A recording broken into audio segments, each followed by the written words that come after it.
Hi, this is Remembering the Past, the show where we talk about people who've died recently who've had a profound effect on our history, our society, or our culture. And you know, on this program, we don't like to do bad guys and really evil people, but once in a while we have to do them, and this is one of those times where we'll start out with Whitey Bulger, who died recently at the age of 89. And when I say die, it's only in the loosest sense, seeing as how he was killed in prison, probably by people who were under orders to do so, seeing how he's an informer, or maybe he was just part of the underworld code of conduct. He was the top Irish mobster in Boston for decades, and he was sort of a cult hero to many, even though he was really an evil, terrible person. And he was the basis for a Jack Nicholson character in a movie and a Johnny Depp character in a movie, and the New York Times put his obituary on the front page, so what are you going to do? This is glorification of evil people. Here's his sordid story from Boston television. And Boston reporter Kevin Cullen, who wrote a book about him. Bulger's life of crime started early. Arrested in his teens, he was robbing banks by age 20. His shock of blonde hair earning him the name Whitey, a name he is said to despise. With his rugged good looks and reckless flamboyance, Bulger imagined himself Boston's version of Hollywood gangster Jimmy Cagney. But instead of red carpets, he was headed to Alcatraz, a string of bank robberies landing Bulger 10 years in federal prison at age 25. He did his time and upon release vowed he would never, ever go back. In the 1960s, there was an Irish gang war, and over 60 people were killed. But Whitey was in prison, so he missed all that. He would have had a high chance of being a victim of that violence. When he got out of prison, Whitey went to Howie Winter, who was the leader of the Winter Hill Gang, preeminent non-mafia gang in this region. And he said to Howie, "We got to stop the war in Southie. Too many people are dying. We're losing money." Howie was very impressed by Whitey.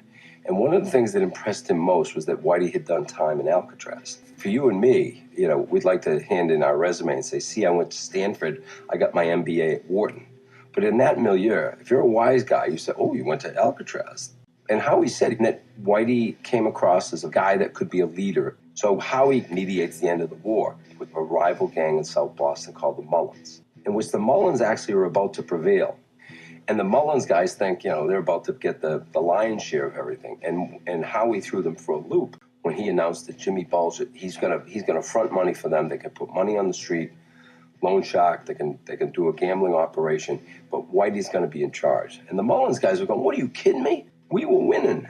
And Tommy King, who was a member of the Mullins, said, we should have killed Whitey when we had a chance. This is gonna come back to bite us. He got out of prison in 1965, and we started doing research in 1988, and he hadn't got so much as a parking ticket. Whitey Bulger, fresh from prison, went to work as a mob enforcer. But Bulger wanted more, and federal investigators say he'd stop at nothing to get it. Then he went on a killing rampage. I think it's like a month. He killed 6 guys in 1972. He was ambitious in making his move. And he was making his move with this man, Steve Flemmi, a.k.a. the Rifleman. Among their alleged victims, Flemmi himself testified his own girlfriend, Deborah Davis. Back in those days, before DNA was in use to identify victims, he would personally get involved in cutting off the fingers or hands of the victims and extracting their teeth. Tom Fuentes, now a CNN consultant, ran the organized crime squad for FBI headquarters. 3 words that describe Whitey Bulger.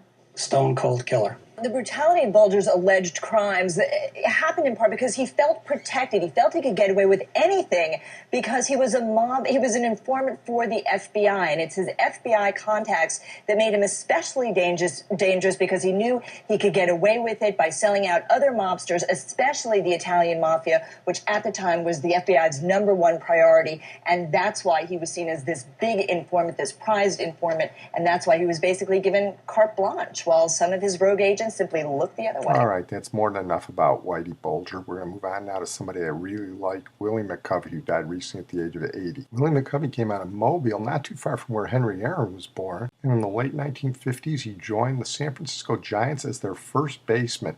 He was the Rookie of the Year in 1959. He was left-handed, tall, he was about 6'5", and he had a powerful swing. First base coaches dreaded him. They would walk back in an angle towards the dugout when he was up because no one wanted to be hit by a line drive that Willie McCovey hit, but he could hit for power. He had 521 home runs in his career, mostly batting behind Willie Mays, so they were one of the great power combinations of the mid-20th century along with Mantle and Maris. He was the National League MVP in 1969, and he made the Hall of Fame. In fact, when I started working at Wrigley Field in 1970, he was one of the first autographs I got, so I think he might have been the first Hall of Fame autograph I got, and he was a wonderfully nice guy. He was really big, but very quiet, sort of shy, but when he got up to the plate, every pitcher was afraid of him. They didn't want to be hit by one of his line drives any more than anybody else did.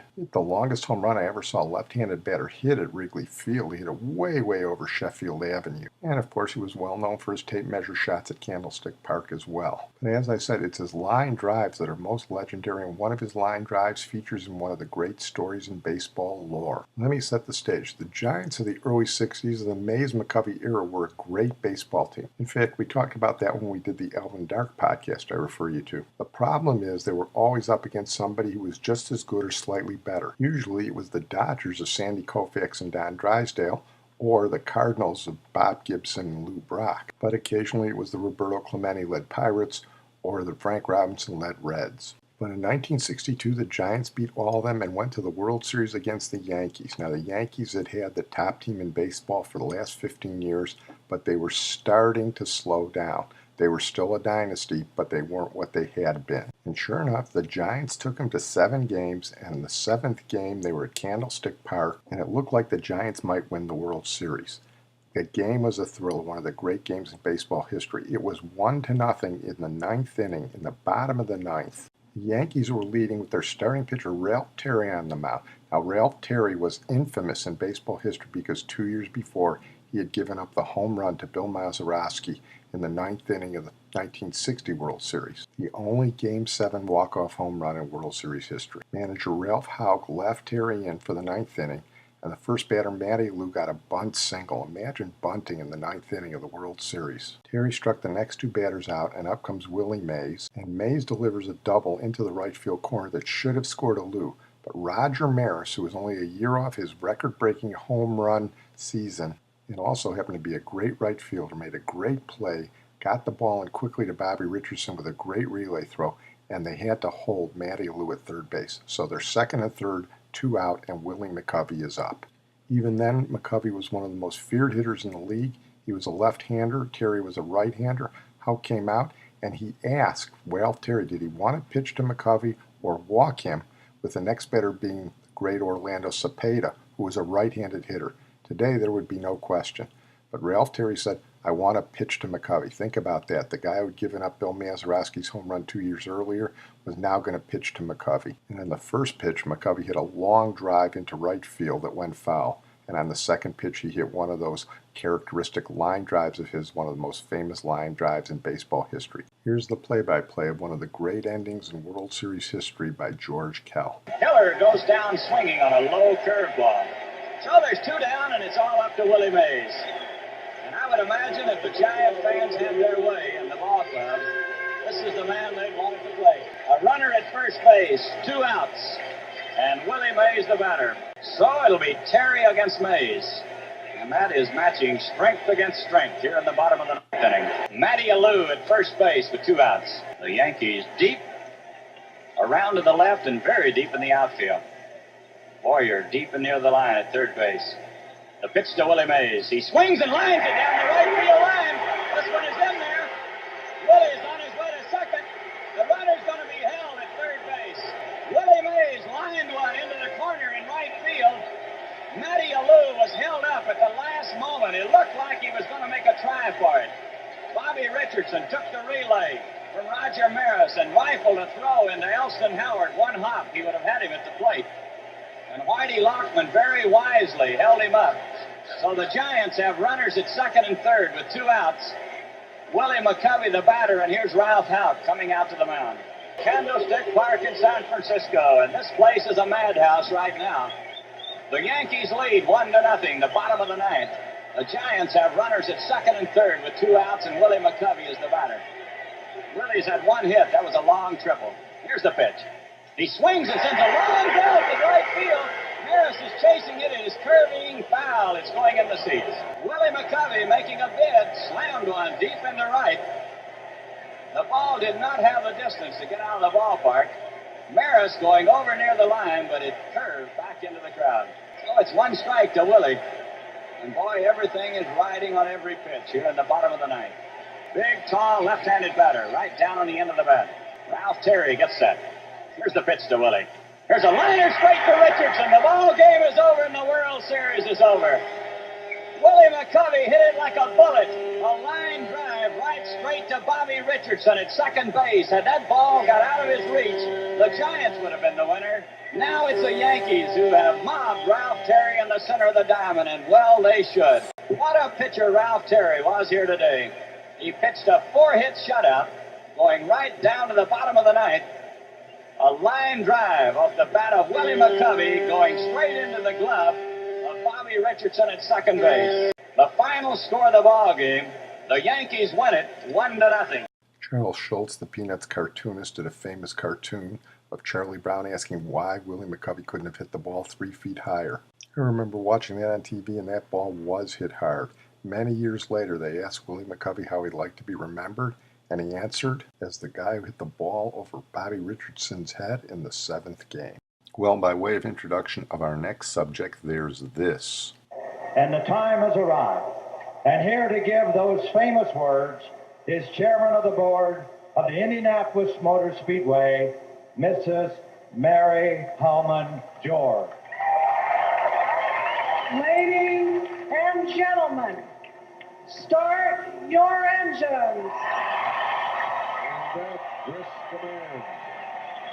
Well, that was Mary Hulman George, who died recently at the age of 83, and she was basically the steward of the Indianapolis Motor Speedway. Her father bought the speedway after World War II, probably saving it from demolition, and she grew up and became the doyenne of the Indianapolis 500 race on the speedway. She took care of a lot of the drivers when they came to town, and even drivers who didn't qualify, and she was also a philanthropist in the Indiana community. Here's Terre Haute Television on Mary Hulman George. You've been out here to the track. You probably heard her say those famous words, "Drivers, start your engines." She did that for 15 years here, and of course, her impact was so much more than that. The IMS officials have really talked about her legacy. She's the daughter of Tony Hulman Jr., who bought the racetrack back in the 40s. Now, since then, she became friends with many drivers when she was just a teenager and started a racing team before her 21st birthday. Now, her team was successful, but she's also remembered for more than that. Mary Hulman George was an incredible host in the month of May, having parties for drivers and even those who didn't qualify for the Indy 500. She was close friends with Jim Nabors, who, as we all know, famously sung "Back Home Again" in Indiana here at the track for decades. IMS posted a message on Twitter this morning. They say, "Heartbroken at the passing of Mary Hulman George, who touched the lives of millions through her passion for auto racing, stewardship of IMS, and decades of compassionate philanthropy. Rest in peace, Mary. We love you and we'll miss you." Hey, there are not many people who can get a crowd of 250,000 cheering with just one sentence. Well, I'm going to close on that note. I want to thank my producer and IT genius, Sid Tepps, and we're going to close tonight with Roy Hargrove, who died recently at the age of 49. Roy Hargrove was one of the leading jazz trumpeters in the world. He was a nice African-American boy out of Waco, Texas. He wanted to play clarinet, but his family was too poor to afford one. His dad had an old pawn shop cornet, which Roy picked up, and he was, as I said, a prodigy. When he was in high school, he was heard by none other than Wynton Marsalis, and his career took off from there, and he soon found himself in the New York jazz clubs. He cut a well-regarded album for RCA and then became a fixture in New York. So to honor him, we're going to close with a little bit of his cut of the classic, "You Go to My Head." Hi, I'm Roy Hargrove, and I rock jazz.